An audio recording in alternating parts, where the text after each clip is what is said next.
Bonjour à tous et bienvenue sur Crypto Signal. Aujourd'hui, on va discuter de la correction actuelle sur Bitcoin. Est-ce qu'elle est réellement inquiétante ou pas? Voilà, quels sont les différents scénarios et signaux qu'on peut mettre en avant.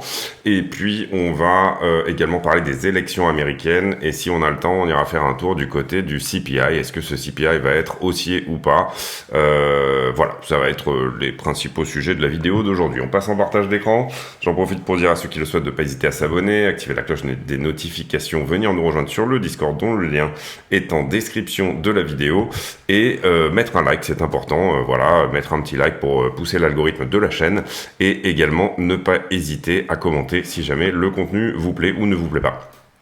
On est ici sur la charte en daily. Alors bon, vous comprendrez que c'est un petit peu chargé, mais c'est parce que j'ai préparé pour vous différents scénarios possibles qui puissent se réaliser sur Bitcoin.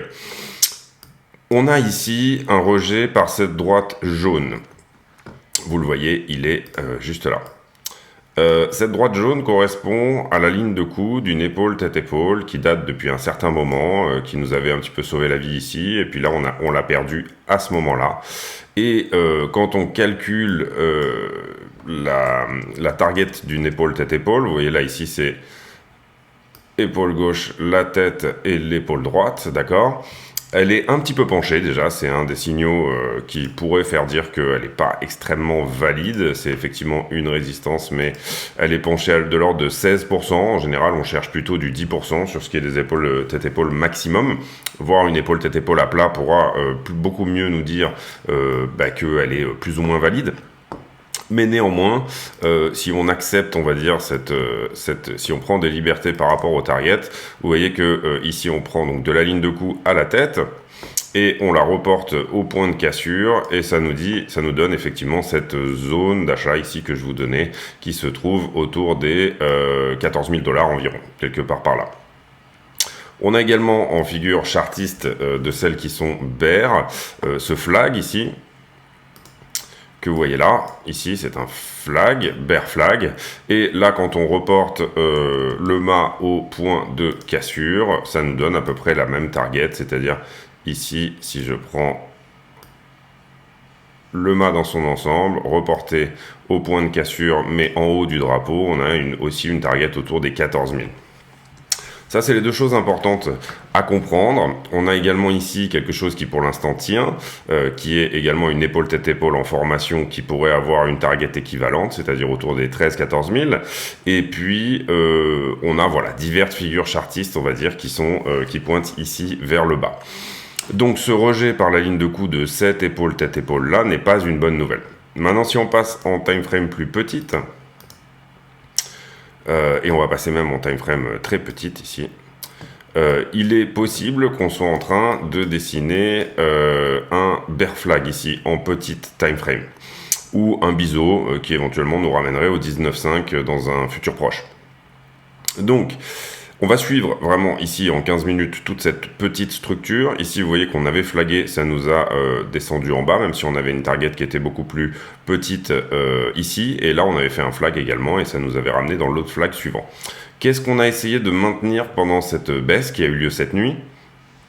Vous voyez que déjà, on a un rejet ici par cette ligne de tendance qui nous tenait jusque là. Ici on était passé en dessous, ici elle avait agi plus ou moins comme un support, ici on la perd, on essaye de la réintégrer et finalement on se fait dégager vers le bas pour finalement revenir tester une autre ligne de tendance. Vous le voyez, c'est là où on fait le deuxième flag qui est celle-ci, 1, 2, 3. C'est pas vraiment des supports, c'est plus ou moins des supports qu'on essaye de on essaye de garder, on va dire. Ici on refait le deuxième flag et ensuite on revient tester une troisième ligne de support qui elle se trouve ici. Et pour l'instant on en est là, c'est-à-dire vous voyez 1, 2, troisième support ici. Et ici, potentiellement, ça tient. Donc ça nous donne des informations sur la structure et ça nous donne des informations, des invalidations sur d'autres structures bullish dont j'ai pu notamment parler hier, à savoir une 1-2 dans une 1-2, ça n'est désormais pas possible puisqu'on a perdu la racine de la 1 et c'est là que le système Elliotiste est relativement pratique pour invalider des résultats. Là, je vous enlève un petit peu tout ce qui pollue un peu. Donc cette zone de rechargement là n'est pas également valable puisqu'on a perdu, comme je vous le disais, si jamais ça c'était une 1-2, eh bien on a perdu la racine de la 1. Donc on n'est pas du tout dans une 1-2 ici, d'accord? Donc le seul truc qui éventuellement tiendrait serait de dire qu'on a eu une 1 ici, une 2, une 3, et là on est en train de marquer soit une 4, soit la 2 de la plus grande vague précédente. Présentement, marquer une 4 n'est pas vraiment possible, enfin en tout cas ça voudrait dire faire une diagonale, donc pas une impulsive, puisque ici vous voyez qu'on a voyagé dans le territoire de la 1, donc ça n'est pas valide pour les règles des impulsives d'Elliott. Donc on écarte ce scénario aussi. Et on dit, bon, bah, si on est dans une diagonale, déjà, il serait censé voir 5 vagues de 3. Donc ça, c'est une première chose qui est importante. Et pour moi, j'ai du mal à les décompter ici. Donc, je serais plutôt, si je suis haussier, dans un scénario, tout simplement, du fait qu'on, si on tient cette droite, et vous comprenez ici qu'il y a une conjonction d'événements. Il y a ce support au 19,4 dont je vous avais parlé. Je vous avais parlé éventuellement qu'on pouvait venir faire un tour vers les 23 et qu'il y avait encore un cluster en dessous aux 20 000. Bah, finalement, c'est ce qu'on a fait. Donc, c'était pas moi, mon scénario privilégié, c'était plutôt on rebondissait à 23, 20,3, mais pour le moment on est reparti en dessous, à savoir qu'on a tapé ici les 19,3.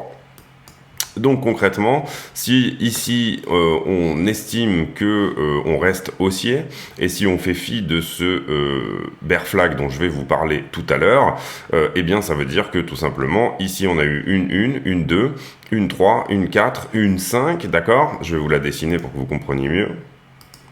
Et encore une fois, Elliott ne prédit pas les prix, c'est pas du tout un système de prévision des prix, c'est un système de prise de profit. Donc du coup, on va se mettre comme ça. Et une 5, d'accord? La 4 ne voyage pas dans le territoire de la 1, vous voyez qu'ici on n'est pas dans le territoire, on n'est pas rentré dans le territoire de la 1. Qu'est-ce que nous a donné la 2? Elle est très forte. Donc si on veut privilégier ce scénario-là, on a statistiquement une 2 qui touche le 0,786 quasiment, donc c'est une 2 qui est très forte. Théoriquement, on devrait avoir une 3 ici qui aurait dû taper les 1,618. Et on voit que c'est pas le cas. On se fait refoule ici entre 1,272 et 1,618, mais on n'atteint pas les 1,618.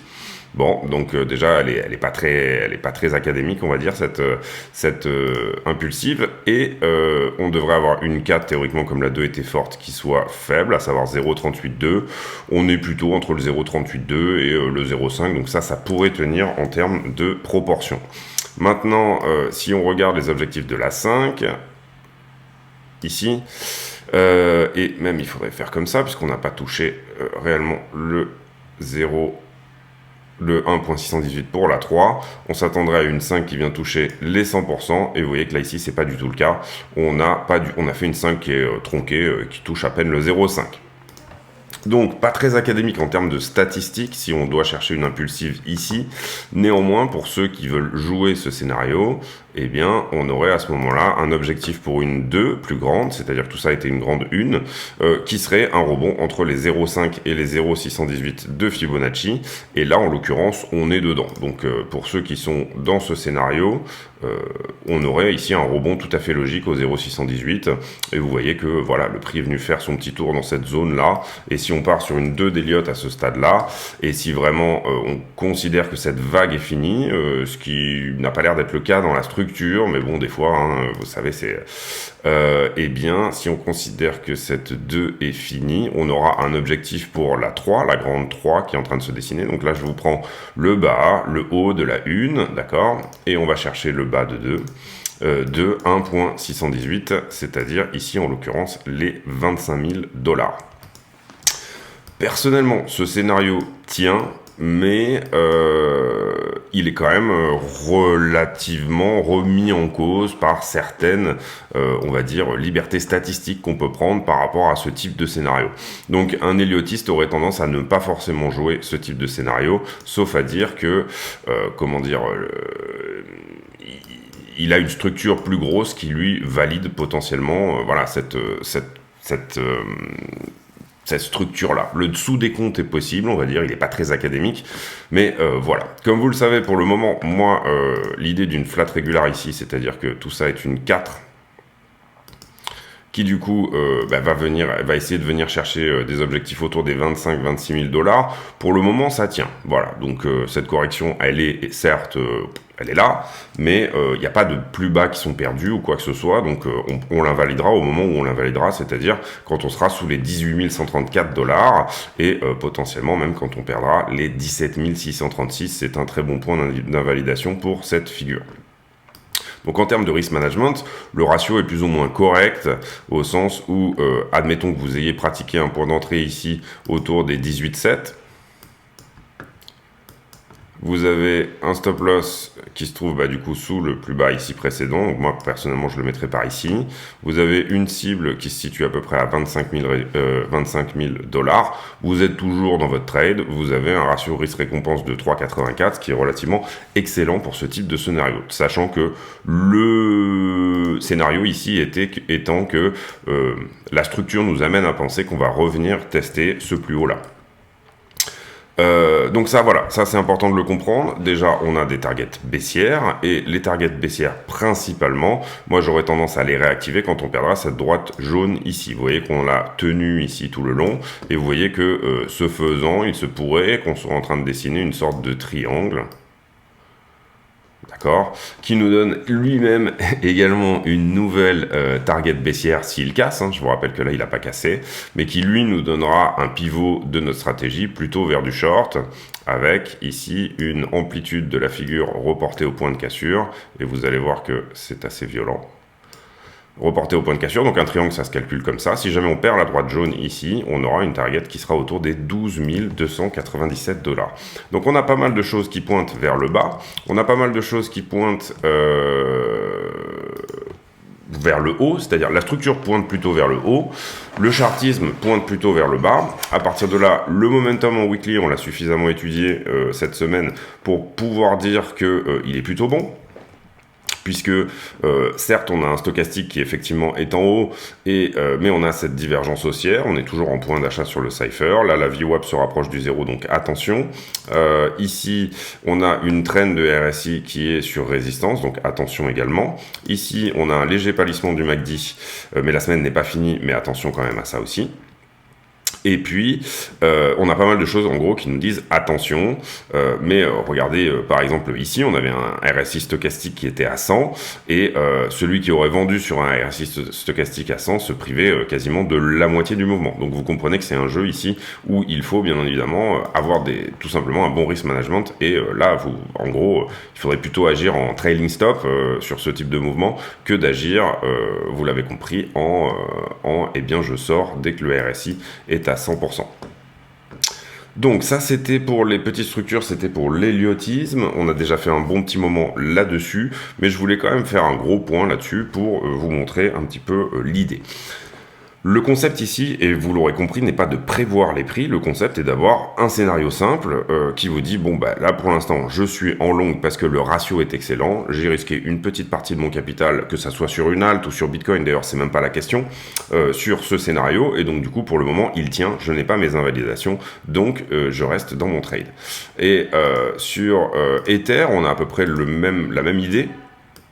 Concrètement, c'est que Ether pour nous aurait fait ici un bull flag. Il est, vous le voyez présentement, on va ici prendre, pas le weekly mais le 4 heures, admettons. Alors, Ether nous aurait fait donc un bull flag. Ici, vous le voyez, Ether qui, tient toujours lui également pour le coup, une ligne de tendance qui ici avait fait support, support, support. Ensuite, on l'a dépassé, pullback. On a essayé de la repasser, résistance, résistance. Ici, on essaie de la repasser, résistance. Ici, on passe par-dessus. Et là, on revient la retester. Donc, cette ligne rouge ici sur Ether est relativement importante. Et sachant que sur Ether, pour le coup, l'épaule tête-épaule dont je vous parlais tout à l'heure, qui est pas similaire, mais qui est un peu semblable, eh bien, elle a été redépassée. C'est-à-dire que on a plus ou moins ici essayé d'invalider la figure en repassant à l'intérieur. Donc, on a ici repassé deux résistances majeures, et pour le moment, on est en train de pullbacker la deuxième, en même temps qu'on fait un pullback sur le flag. Le flag, il est là, c'est le jaune que vous voyez ici. Et donc du coup, ici, on va dire que c'est des sortes de pullbacks qui sont relativement logiques. Et encore une fois, redescendre ici aux 1400 quelque chose sur Ether, le marché ne monte pas en ligne droite, donc il faut bien évidemment apprendre à pas flipper à chaque correction. Voilà, c'est ici l'idée. Maintenant, qu'est-ce qui peut nous emmener vers le haut? Alors, en termes fondamentaux, on a bien évidemment les élections aujourd'hui. On n'aura pas les résultats aujourd'hui parce qu'il y a des recours dans tous les sens. Aux États-Unis, vous avez beaucoup de votes par correspondance, enfin, de votes anticipés, et il y a des recours dans tous les États sur ce qui va être fait, etc. Ce qu'on sait, c'est que la Chambre des représentants va être renouvelée et je crois un tiers du Sénat va être renouvelé. Et vous allez avoir ici globalement plus ou moins des sondages, notamment, je pense vers 5 heures du matin cette nuit, quelque chose comme ça. On aura plus ou moins une idée, mais on n'aura certainement pas un gagnant. C'est-à-dire que le marché va rester un petit peu dans l'incertitude des élections, probablement jusqu'à ce que les décomptes soient faits, à savoir quelques jours, et les recours sont déjà posés sur la manière dont les Américains ont voté de manière anticipée, donc ces recours-là sont posés et ils vont mettre plusieurs jours à être redécomptés par tous les États, etc. Ça se passe plus ou moins toujours comme ça aux États-Unis. Le système de vote est relativement un petit peu pourri. Ensuite, on a parlé ici du chartisme, on parle des élections. Les élections, si jamais, admettons que Biden perde la majorité à la Chambre des représentants, qu'est-ce que ça veut dire? Ça veut dire que dans les nouveaux amendements qui vont essayer d'être passés, eh bien, il y aura très peu de dépenses qui vont être votées. Et ça, les marchés aiment bien. Les marchés aiment bien de dire, en fait, on ne recaractérise pas ici, enfin, toutes les dépenses, elles ont déjà été majoritairement passées dans les premières années du mandat. Donc ça, c'est une première chose, c'est-à-dire que tout ce qui est Anti-Inflation Act, le remboursement des prêts étudiants, etc., toutes les grosses dépenses sont déjà plus ou moins passées, et c'est comme ça que fonctionnent les Américains. Ils font passer énormément de choses dans les 2 premières années parce qu'ils savent que potentiellement il y aura une rotation à mi-terme, donc aux élections mi-terme, et c'est pour ça en général d'ailleurs que les marchés rallient, parce que les marchés aiment bien qu'il n'y ait pas de dépenses d'État, et donc du coup que tout ça permette bien évidemment de la tax incentive, etc.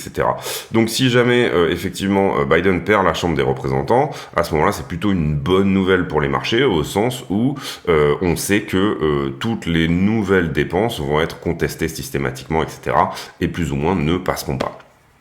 Donc ça, c'est une première chose. En ce qui concerne les cryptos, c'est un petit peu différent. Et c'est pour ça, je pense, en tout cas quand je regarde les cryptos, que les cryptos vont en ce moment un petit peu dans le sens contraire du marché, parce que cet événement des élections, finalement, est assez peu impactant pour les cryptos. Il est impactant pour les tech stocks, pour toutes ces choses-là, etc. On voit d'ailleurs hier que les marchés ont plutôt bien fonctionné, puisque on a eu en daily, donc... On a eu sur S&P voilà, une hausse sur la journée, ouverture en gap haussier, puis une hausse, et on a eu sur le Nasdaq une hausse également de quelques pourcents, on va dire. Ça fait 2-3 jours, là ici, lundi, mardi, vendredi, lundi, mardi, on a été plutôt haussier. Et pourquoi ça? Justement parce que le marché anticipe que effectivement Biden va perdre la Chambre des représentants. Ensuite, pour les cryptos, pourquoi c'est peu impactant? Parce qu'en fait, toutes les régulations crypto qui sont plus ou moins sur la table en ce moment sont considérées comme bipartites. C'est-à-dire que tous les amendements qui sont censés passer prochainement par rapport à la crypto sont défendus par les 2 parties. Donc finalement, la régulation crypto arrivera et il n'y a pas vraiment de sens ou d'autre entre démocrates et républicains sur quelle doit être la régulation. La plupart des amendements sont portés par des sénateurs tout simplement pro-crypto qui se sont rendus compte qu'effectivement il y avait de l'engouement au niveau de l'électorat par rapport à ça. Et donc du coup, on est vraiment dans quelque chose où c'est assez peu impactant pour les cryptos, si ce n'est que ça peut faire un rallye sur la tech stock et que du coup on est peut-être corrélé à ce stade avec la tech stock. Pour moi, je trouve qu'on est plutôt décorrélé sur ces dernières semaines, etc. Mais en tout cas, voilà, c'est le seul impact vraiment majeur que ça puisse avoir de ce côté-là. Donc ça, c'était par rapport aux élections. Ne vous attendez pas à un résultat cette nuit et ne vous attendez pas à ce que les élections aient un impact majeur sur la crypto, au sens où la plupart, encore une fois, des régulations sont portées par les 2 parties. Par contre, une perte de la Chambre des représentants par Biden, le Sénat, c'est plus ou moins c'est pas indifférent, mais disons qu'on ne sait pas trop où vont du côté du Sénat les sondages, donc du coup, c'est plus ou moins quelque chose qui est assez peu impactant. Donc ça, c'était pour les élections. Maintenant, on va travailler le CPI. Le CPI, on va aller regarder ensemble. Alors, j'ai pas forcément tout préparé à ce stade sur ce niveau-là en particulier, mais si on regarde les commodités, donc là, on va faire un tour du côté du headline CPI. Eh bien, on a eu sur le mois de, puisque là on va regarder le mois, on va regarder au mois le mois. Hein. Hop. Et donc on a eu sur le mois dernier plutôt une hausse des commodités. Vous le voyez ici. On était en octobre, donc effectivement les commodités ont plutôt augmenté. À savoir que les commodités c'est quoi? C'est pétrole, cuivre, tout ce qui est voilà les biens, les matières premières en gros, et puis voilà. Donc le blé, voilà, toutes ces choses-là. Ici, ce qu'il faut comprendre potentiellement sur les commodités, c'est que cette hausse n'est pas une très bonne nouvelle, mais on pourrait regarder ce qui s'est passé éventuellement l'année dernière sur les commodités. Donc on était en octobre, et là je vois pas le... J'essaie de regarder là. Octobre, voilà. Et en octobre, on avait plutôt corrigé en octobre dernier sur les commodités. Mais là j'ai pris un nombre de trop, je crois. Attendez, je regarde, je vérifie. Oui, j'ai pris un an de trop, autant pour moi. Hop, août, septembre, octobre. Octobre, on était à l'augmentation également sur les commodités. En gros, ce qu'on peut voir ici, et là vraiment c'est des conjonctions, hein, puisque les prix mettent plus de temps à se répercuter, les prix des matières premières mettent plus de temps, mais ce qu'on peut voir ici c'est que potentiellement on avait fait un plus 8 sur les commodités, on va dire de l'ouverture à la clôture même, on va prendre la médiane, c'est un plus 6, et que ce mois-ci, globalement, on a fait également un 5,5. Donc, du côté des commodités, c'est pas forcément génial en termes de annonce au niveau du CPI. Ici, on regarde désormais le pétrole. Le pétrole, on était en octobre ici, donc là c'est le pétrole à la pompe aux États-Unis, c'est pas le baril de Brent. On voit qu'il nous a fait un 6,56 ce mois-ci. Quand on était en octobre dernier, il était là, on était sur une hausse à peu près équivalente à 6,56, quelque chose comme ça. Donc on est plutôt ici également sur, si on regarde au niveau de ce prix-là et au niveau de ce prix-là, sur une augmentation au niveau du pétrole. D'accord? Donc le prix à la pompe ici a augmenté en octobre et il avait déjà augmenté en octobre. Ce qu'on veut ici, c'est qu'on ait plus ou moins une latéralisation, c'est-à-dire que présentement à la clôture de tout ce mois-là, on aimerait bien être dans cette bougie-là, plus ou moins, pour avoir voilà des... et ici, c'est pas le cas. Et vous voyez que ici, quand on regarde le mois d'octobre précédent, c'était ici, donc vous voyez qu'on est encore une fois au-dessus. Donc finalement, en year over year, c'est pas vraiment excellent de ce côté-là. Concernant la demande, on a vu ici des infos comme quoi le marché de l'emploi est en train de peut-être potentiellement se calmer un petit peu, mais on a vu également que les salaires augmentaient d'un autre côté, donc ça c'est pas forcément non plus pour le fait de dire d'aller dans le sens d'un CPI qui serait baissier. Cependant, quand on regarde sur Trueflation, et on va ici se mettre comme ça. Là, je sais pas, il s'est mis sur UK. Quand on regarde sur Trueflation, c'est-à-dire Trueflation, c'est quoi? C'est un agrégateur de prix en ligne, c'est-à-dire qu'il prend tous les prix en ligne, c'est une appli, hein, plus ou moins, et donc du coup, il prend tous les prix un petit peu qui existent et il calcule la différence de prix entre les deux. Eh bien, vous voyez que depuis, si on prend, là ça compte novembre également, mais si on compte juste au 31 octobre, on était autour de 7,55 sur les prix, d'accord? Et si on regarde au 1er octobre, on était à 8,55. Donc ça donnerait un moins 1 sur les prix d'une manière globale, moins 1%. Donc ça, c'est une diminution qui est assez forte. Donc ça voudrait dire qu'on pourrait peut-être ici réimpacter une diminution sur les prix assez forte malgré une augmentation des commodités.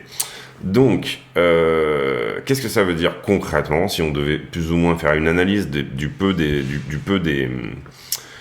ce qu'on a en termes d'informations là-dessus? Eh bien, on va aller regarder le consensus du CPI. Ça sera le 10. Où est-ce qu'il est? Là, on est au 17, donc on doit être au-dessus. 15, 14, 11. Donc, Fed, CPI, ouais, voilà. Donc, on a un consensus qui nous dit 8% pour le prochain CPI, c'est-à-dire une diminution de 0,2. On a sur le core inflation rate un consensus qui nous dit 6,5, c'est-à-dire une diminution de 0,1. Pardon, une diminution, le prévu c'était de 0,1. Et on a un forecast de la part de Trading Economics qui est plutôt, donc ça c'est le site que je regarde et quel est leur forecast à eux, qui est plutôt à 6,7 et 8,1, donc légère augmentation. Globalement, le marché prendrait très bien qu'on soit au consensus, donc 8 et 6,5, c'est plus ou moins le consensus. Le marché prendrait très mal qu'on soit au-dessus, bien évidemment. Le marché prendrait extrêmement mal qu'on ait une augmentation de l'inflation, c'est-à-dire qu'on soit au-dessus de 8,2, soit le précédent, le previous, et qu'on ait une augmentation éventuellement du core CPI qui également soit plus importante. Donc du coup, voilà, ça c'est à prendre en compte, c'est-à-dire que après-demain, on aura un CPI, et après-demain, on aura des informations sur l'indice des prix l'indice des prix à la consommation aux États-Unis, qui nous donnera des informations tout simplement sur la politique de la Fed future. Ici, vous voyez que les stocks ferment plus haut après les mi-termes, enfin en prévision des mi-termes élections. Ici, on voit la chute du FTT qui est descendu, qui a pris encore moins 10%, je crois, ou un peu plus sur ce qu'il avait fait la veille. Ici, on voit... bon, ça, j'ai fait toute une vidéo là-dessus, donc n'hésitez pas à aller voir si ça vous intéresse. Il y a une vidéo plutôt détaillée sur la bataille entre FTX et Binance. Ici, bon voilà, avant le CPI, des prix à regarder. Ici, sur The Block... Toujours la controverse Binance FTX. Ici, une saisie apparemment de 3,36 milliards par rapport à Silk Road. Donc vous savez, ce site de vente de drogue en ligne qui a plus ou moins aidé à lancer Bitcoin, en fait, à lui donner un cas d'usage au départ. Ici, le CPI, effectivement, qu'on aura pour jeudi. Aujourd'hui, Election Day. On aura, comme je vous le disais tout à l'heure, pas forcément de résultats avant 2-3 jours. Et ici, les stocks qui sont actuellement en train de se trader exactement là où elles étaient il y a 5 mois, ce qui veut dire que vous pourriez être,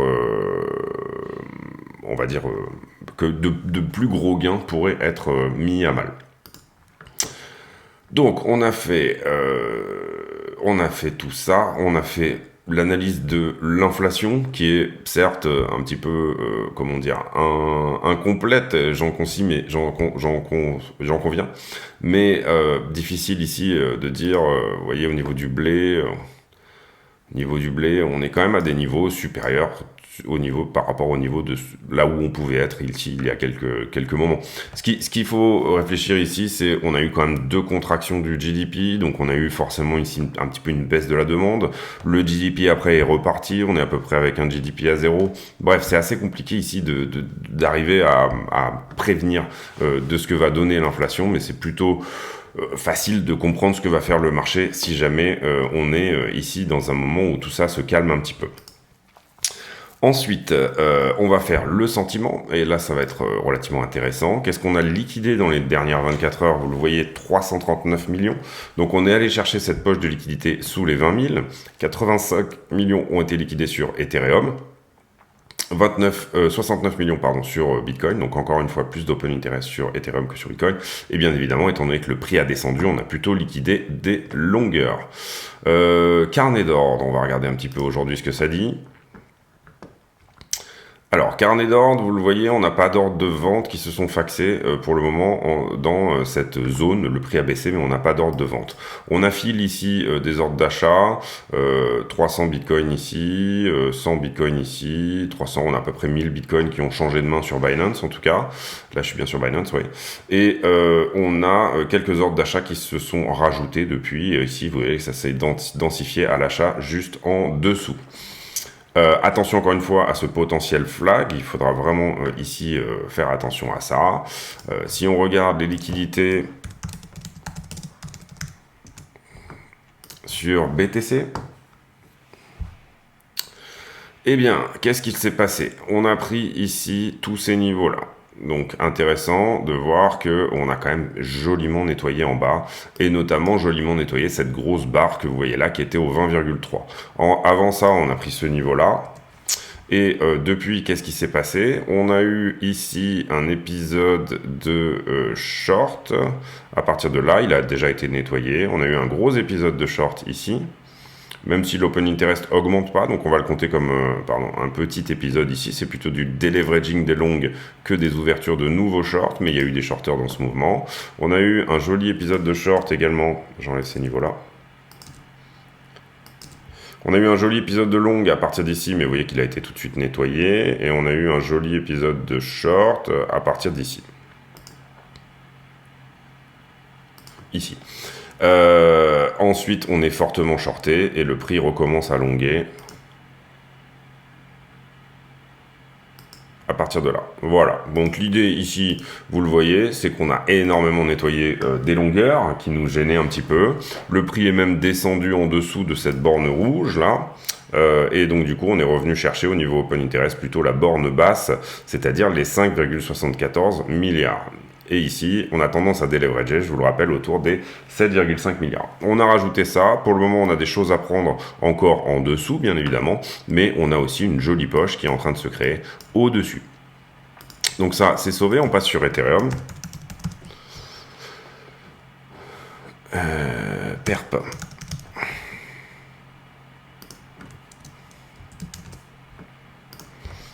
Si jamais il y a un tuto sur Coinalize, n'hésitez pas à aller piocher dedans. Ici, donc du coup, on a fait pareil, on a nettoyé pas mal de niveaux. On a fait ça à partir du dernier niveau qui était là. Dans ce point-là, on a été plutôt longué, mais le niveau a été pris. On a rajouté un point de short ici. Vous voyez que le funding descend. Même si on a une perte de contrat, on peut estimer que le funding descend. Ici, le funding remonte à partir de là, mais le niveau a été pris. Ici, on est à nouveau shorté. Globalement à peu près par ici également, on a un gros short qui s'est ouvert et on avait encore du long qui est rentré mais ils ont été pris depuis, donc je vais enlever ça et on va rajouter le niveau de long, le niveau de short pardon. À peu près par ici, ça on peut l'enlever aussi, ça aussi, ça aussi. Et ensuite donc on est pas mal short à partir de là et on continue à être short sur Ethereum, donc au 1537 on aura un point de short assez conséquent. On sauve ça. Des choses à prendre jusqu'au 1007 sur Ether. À terme, si jamais on devait vraiment descendre, il faudrait aller taper sous les 1003, enfin dans les 1350. Et on a des gros niveaux à venir chercher éventuellement au-dessus en short sur Ether. On va regarder maintenant les différences entre longueur et shorter. Et vous allez voir que ça va être assez éloquent, assez parlant. Sur Bitcoin, on a désormais 10 milliards de shorts au-dessus de la tête, alors qu'on avait auparavant, juste avant ce mouvement, 7 milliards de shorts en dessous, de longues, pardon, en dessous. Donc ici, effectivement, on a très très bien nettoyé ce mouvement. On a notamment cette grosse position qui pourrait changer la donne à court terme à 24. On peut estimer qu'elle est entre 20,100 et 20,4, donc autour des 20 300. Et on a une petite zone de densité ici, éventuellement, à venir chercher dans les positions fraîches autour des 21,8. Si je regarde Ether, dans le même ordre, donc 10 milliards au-dessus, rappelez-vous bien. Ici sur Ether, même chose, on est autour des 8 milliards sur Ether, donc ça se calme un petit peu. Hein, là, on a plutôt ici des gens qui reviennent sur Bitcoin. On a aussi une grosse position ici à venir prendre autour des 1520, 1530. Elle est déjà en train d'être travaillée vraisemblablement, vous le voyez. Elle a peut-être même été ici, on a réouvert une autre position. Et sur Ether, si jamais on devait nettoyer vraiment tout vers le haut, on pourrait aller ici au 1720, zone qu'on n'a pas touchée auparavant, étonnamment, mais qui pourrait vraiment être ici une bonne zone pour venir prendre de la liquidité. Là maintenant, on regarde la heatmap en 7 jours, qui nous a plutôt bien parlé, je trouve, ces dernières semaines. Puisque, effectivement, on avait là ici ce cluster aux 20 000, moi, je pensais pas forcément qu'on irait le prendre, mais c'est ce qu'on a fait. Et vous voyez qu'on a ici ce cluster au désormais 21,4 en jaune. Et on a toujours un cluster ici également qui se situe autour des 18,7. La question c'est, si jamais on vient à rebondir là, est-ce qu'on va être plus shorté ou plus longué? Là, on est encore une fois sur la 7 jours. Si on regarde la 12 heures, donc quel est le comportement dans les 12 dernières heures des acteurs sur le marché? Vous voyez que c'est plutôt la zone de short qui se densifie, hein, vous le voyez depuis ce matin, là, depuis 4 heures du matin, on a plutôt une zone de short qui se densifie, encore une fois jusqu'au 21,7. Et on a une zone de longue qui s'est un tout petit peu densifiée autour des 18,7. On s'est un petit peu densifié par là aussi, autour des 19 000. Mais globalement, ce mouvement a quand même corrigé tout ce qui s'était passé en 12 heures hier. Donc le sentiment sur le marché est plutôt short. Si on regarde la heatmap en un mois maintenant, la heatmap en un mois, vous voyez qu'on avait commencé à attaquer ce gros cluster en un mois ici. On s'est retourné, on est venu chercher ce petit cluster, et c'est ça qu'on pourrait voir en un mois. C'est là que c'est intéressant de changer de time frame. Et désormais, si on regarde, on a quand même un assez gros cluster au 18,5 en un mois. Donc ici, là, un mois serait plutôt en train de pointer vers le bas, en disant attention, on a très fortement forci ici à partir du 1er novembre. Donc c'est un mouvement qui a une semaine pour le coup, où on est passé dans le jaune. Attention à ça, j'ai quelque chose potentiellement à venir prendre au 18,5 et j'ai aussi quelque chose à venir prendre au 23 000. Donc la question là, c'est qu'est-ce que va nous donner la demande au spot, tout simplement. La demande au spot pour l'instant sur Ether, elle est plutôt descendante, vous le voyez, on est vraiment même limite en chute libre. BTC, USDT, PERP. Et le CVD au spot sur BTC qui est plutôt descendant également. Donc ceux qui veulent ici entrer plutôt longue ou investissement attendront une reprise de la demande au spot. Malheureusement, il faudra attendre que le prix reparte également, hein. Donc du coup, vous perdrez ici un petit peu de confirmation, mais vous perdrez un petit peu de profit, mais vous gagnerez un peu en confirmation. Et sinon, si on a un spot qui continue à être ici, un CVD spot qui ici continue à être négatif, et ben du coup, ça voudrait dire potentiellement que ce mouvement pourrait aller plus bas. Donc, on a fait les news, on a fait le sentiment, je crois qu'on a fait à peu près le tour du marché. Concrètement, on a un excellent momentum en weekly, on a un momentum en daily qui est très mauvais. Donc ce qu'il faut guetter, c'est si vous voulez être long, si vous êtes plutôt bullish sur le fait que ici à ce stade, on ne perdra pas par exemple cette droite jaune et qu'on est sur un rebond ici sur 2 résistances potentielles, eh bien il faudra guetter des signes de retournement en daily. Signe de retournement en daily, pour l'instant on a un stochastique qui est autour des 26, donc on a plutôt des chances d'aller à 0. Donc ici on a un point de vente sur le Cypher qui s'est confirmé hier, on a une VWAP qui se rapproche pas du tout du 0, donc ça c'est pas du tout dans le sens. Comme je vous le disais, le stochastique autour des 26, ça voudrait dire qu'on a peut-être encore du down à faire. Ici on a croisé bearish du coup avec ces mouvements de 1, 2, 3 jours désormais de mouvements consécutifs.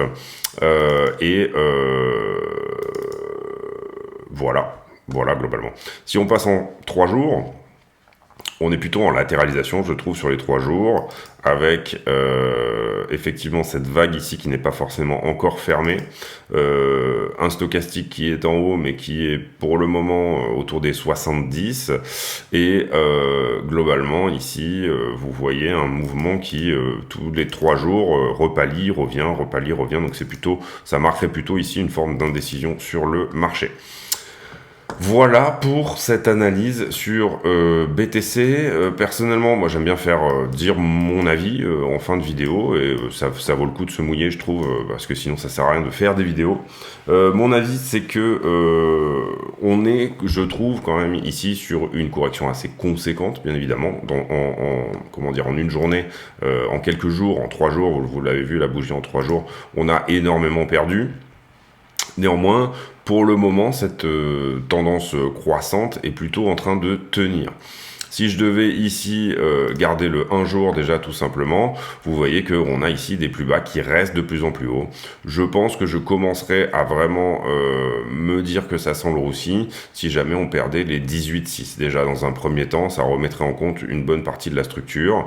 Et dans un deuxième temps, J'aurais tendance à dire que ce type de correction est relativement normal. On a vu qu'il y avait du longueur pas mal qui était là en levier. On a vu que le delta était vert, c'est-à-dire que tout simplement on avait plus de liquidité à venir prendre dans l'autre sens. En ce moment c'est très calme sur les cryptos puisqu'on n'a pas une demande qui est incroyable. Donc du coup les gens qui veulent manipuler le prix pour aller prendre les prix de liquidation des uns ou des autres, puisque je vous rappelle que quand vous jouez un contrat, vous jouez contre quelqu'un. Eh bien, ces gens-là qui sont ce qu'on appellerait des market makers ou les apporteurs de liquidité, on va dire, eh bien, eux, en fait, s'en donnent à cœur joie. Donc, en ce moment, j'ai envie de dire, suivons les liquidités, puisque c'est quelque chose qui, jusque-là, a plutôt pas trop mal marché. Néanmoins, on a effectivement des grosses news qui arrivent. Dans 2 jours, on a le CPI. Le CPI peut, lui, retourner la demande au spot, bien évidemment. C'est-à-dire que là, on a des millions qui arrivent et qui sont effectivement en train qui ont cette volonté de rentrer sur les cryptos. Donc voilà, pour moi les élections, très peu d'impact et voilà plus ou moins ma vision des choses. Sur ce à quoi je serais particulièrement attentif, c'est ce type de correction, je vais vous la noter comme ceci. Il faut vraiment qu'on sorte de ce type de correction parallèle là, qui sont pas du tout bullish en fait. C'est-à-dire que là, vous le voyez, on est en train de flaguer vers le bas, et ça, en général, ça signifie plutôt du downside.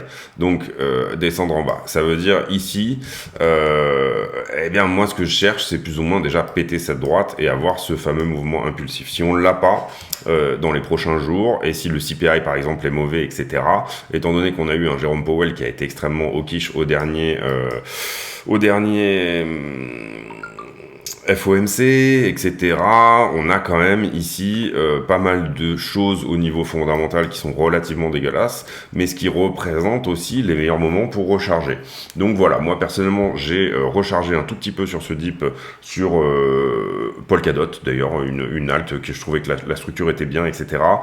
Polkadot, pourquoi? Parce que c'est quelque chose aussi que j'aime bien. Moi, quand on est comme ça dans des structures un petit peu en bear market, c'est quelque chose sur lequel j'ai déjà pas mal investi, pris profit, recharger, etc.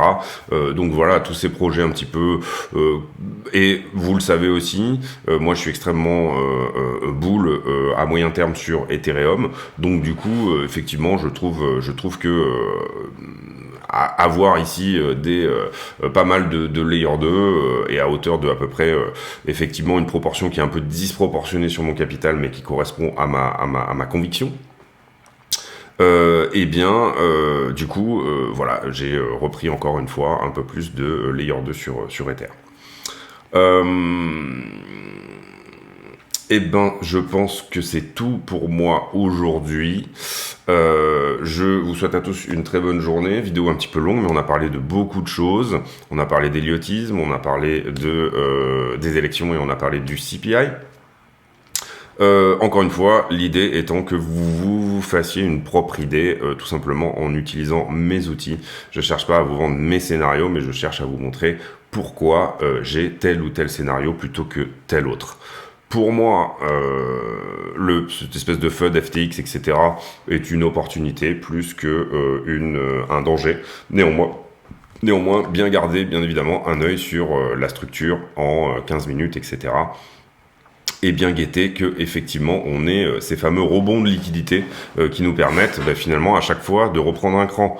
Bien évidemment, si le sentiment est plutôt bearish et shorter, et bien du coup à chaque fois en fait on reprend un palier vers le haut. Et là l'idée plus ou moins pour moi la prochaine borne c'est les 21,6, 21,7 et puis ensuite ça sera les 23 000.